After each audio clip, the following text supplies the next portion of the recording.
ये है K11 production और आप देख रहे हैं सिंहस्थ 2016 लाइव।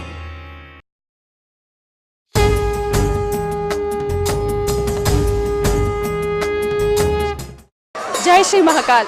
सिंहस्थ 2016 लाइव में मैं रूपाली आप सभी का स्वागत करती हूँ।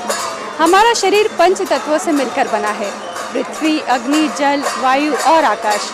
और यहाँ उज्जैन में ये पांचों तत्व अपने आप को स्थापित किए हुए हैं।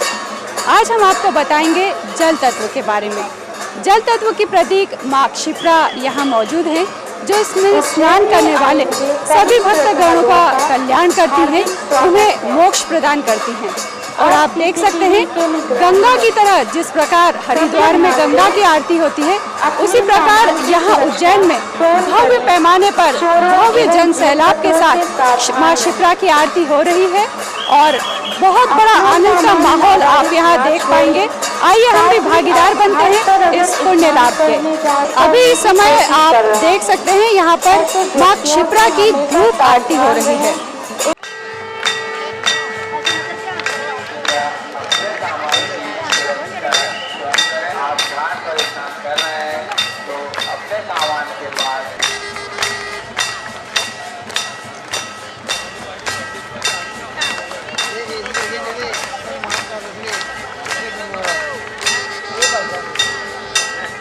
हमारा ये शरीर भगवान की देन है और भगवान शब्द में पांचों तत्व समाहित हैं।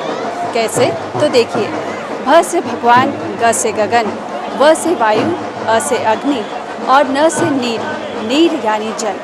जब हम भगवान का स्मरण करते हैं तो इन पांचों तत्वों का स्मरण स्वतः ही हो जाता है। आज हम आपको बताएंगे पुण्य सलीला माँ क्षिप्रा के बारे में। पृथ्वी तल पर माँ क्षिप्रा जैसी पुण्य सलीला और कोई नहीं, क्योंकि क्षिप्रा तीनों लोकों को पवित्र करती है। जब हम क्षिप्रा में स्नान करते हैं तो हमारे समस्त पापों का नाश हो जाता है और हमारी सारी मनोकामनाएं पूर्ण होती हैं। हमारे सनातन धर्म में, हमारी संस्कृति में नदियों का विशेष महत्व है। हम इन्हें माता के समान, देवी के समान पूजते हैं।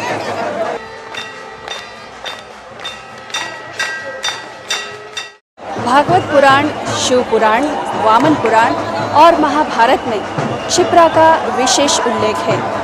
हर 12 साल बाद ये पुण्य सलीला साक्षी बनती है महाकुंभ की, जब उमड़ता है जन सैलाब एक क्षिप्रा में स्नान करने के लिए और बनना चाहता है भागीदार इस अमृत कुंभ का।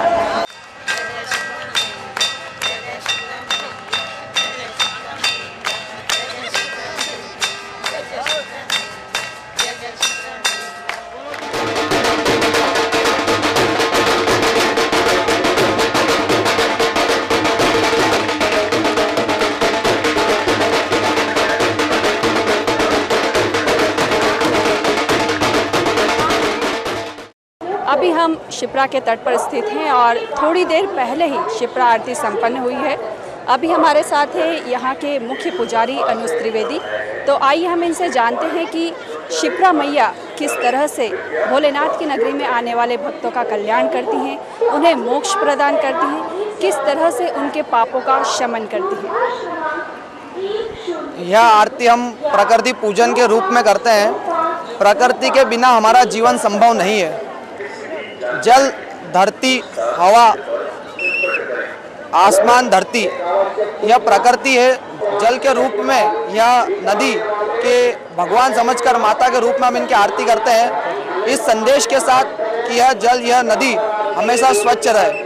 लोगों में प्रकृति के प्रति जागरूकता है। इस उद्देश्य के साथ आज से 26 वर्ष पहले श्री क्षिप्रा महासभा पारमार्थिक न्यास द्वारा यह आरती शुरू की गई थी, ताकि लोगों में प्रकृति के प्रति सजगता बढ़े और यह नदी स्वच्छ और निर्मल अनादिकाल तक बहती रहे। इस उद्देश्य के साथ 26 वर्षों से यह आरती अखंड रूप से मुख्य रामघाट पर होती आ रही है। यह वह स्थान है जहाँ पर कुंभ के दौरान जितने भी साधु संत कुंभ के लिए आते हैं, वह शाही स्नान इसी स्थान पर, इसी द्वार के नीचे करते हैं। उसी स्थान पर हम यह आरती प्रकृति पूजन के रूप में करते आ रहे हैं श्रद्धालुओं के सहयोग से। ये जो प्रकृति है हम सबकी माता है और हम सभी इसकी संतान है। लेकिन जिस तरह यहाँ पे जल तत्व की उपस्थिति लेकर जल तत्व को स्थापित करने वाली माँ क्षिप्रा यहाँ मौजूद है, तो किस तरह से इन्हें पाप नाशिनी कहा जाता है, किस तरह से ये भक्तों को मोक्ष प्रदान करती है। यह नदी को मोक्षदायिनी कहते हैं। पाप नाशिनी गंगा है। गंगा जी को ब्रह्म हत्या का पाप लगा था, तो गंगा जी ने पूछा कि मैं लोगों को पाप से मुक्ति दिलाती हूँ, लोग मेरे इसमें स्नान करके पाप से मुक्त हो जाते हैं, और मेरे हाथों ब्रह्म हत्या हो गई तो मेरे पापों से मुक्ति मुझे कैसे मिलेगी। तब भगवान ने उन्हें बताया कि आप उज्जैन अवंतिकापुरी में क्षिप्रा जी में स्नान करने जाइए। वह नदी सबसे श्रेष्ठ नदी है। स्कंद पुराण के 60वें श्लोक में कहा गया है कि हम जब प्रकृति की पूजन जो जल के रूप में विद्यमान है यहाँ पर नदी के रूप में, हम उनकी पूजन करते हैं, उसके लिए हमारा शरीर स्वच्छ रहना आवश्यक है। जब हमारे शरीर को हम स्वच्छ रखते हैं तो हमें पुण्य प्राप्त होता है। हम स्नान करते हैं, हमें पुण्य प्राप्त होता है। उससे 10 गुना अधिक हमें किसी कुएं में स्नान करने से प्राप्त होता है। उससे 10 गुना अधिक किसी नदी में प्राप्त करने से होता है। उससे 10 गुना अधिक पुण्य हमें ताप्ती नदी में स्नान करने से प्राप्त होता है। उससे 10 गुना अधिक गोदावरी में, उससे 10 गुना अधिक गंगा में, और गंगा में स्नान करने से भी 10 गुना अधिक पुण्य हमें माँ क्षिप्रा मोक्षदायिनी में स्नान करने से प्राप्त होता है, क्योंकि यह नदी मोक्षदायिनी है।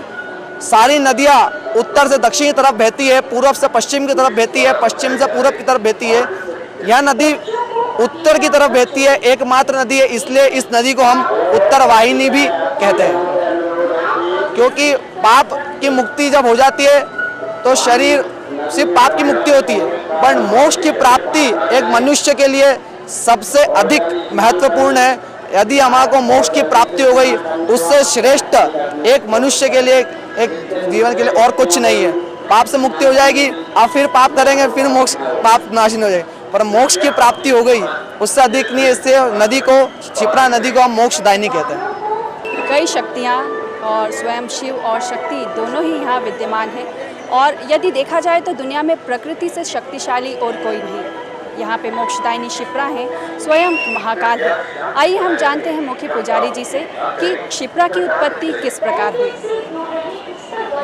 भगवान शिव महादेव भिखारी का रूप धारण कर कर ब्रह्मांड में भिक्षा मांगने निकले, हाथ में कटोरा लेकर।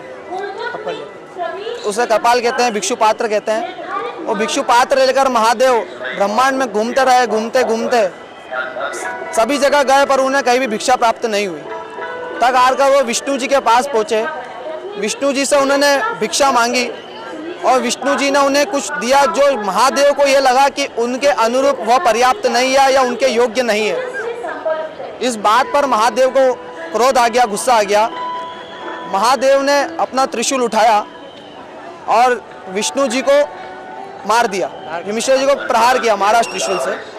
तो अब विष्णु जी ने बचाने के लिए अपना हाथ इस प्रकार किया, तो जो शिव जी का त्रिशूल था उससे विष्णु जी की यह उंगली कट गई। जो उंगली कटी तो धार, खून की धार निकली। वह खून की धार जब निकली तो शिव जी ने उस कटेरे को धार के नीचे लगा दिया। जब वो भिक्षु का पात्र भरा गया और वो खून जहाँ गिरा जिस धरती पर, वहाँ से क्षिप्रा जी की उत्पत्ति हुई है। यह रामघाट इसलिए कहते हैं कि श्री राम भगवान ने अपने पिता दशरथ का कर्मकांड पूजन यहाँ किया था, और यह नदी मोक्ष की प्राप्ति के लिए जानी जाती है। एक कौवा जो चक्र तीर्थ शमशान घाट से एक प्रेत की, भूत की अस्थियां लेकर अपने मुंह में लेकर उड़ रहा था, इस स्थान पर उस कौवे के मुंह से उस पिशाच की हड्डी गिर गई इस स्थान पर, तो उस पिशाच को मुक्ति मिल गई, मोक्ष की प्राप्ति हो गई। जब एक प्रेत को, भूत को जब मुक्ति मिल सकती है तो हम तो मनुष्य, हम तो मनुष्य, हम भूत नहीं है, हम राक्षस नहीं है, तो हमें स्नान करने से यहाँ पर मोक्ष की प्राप्ति होती है।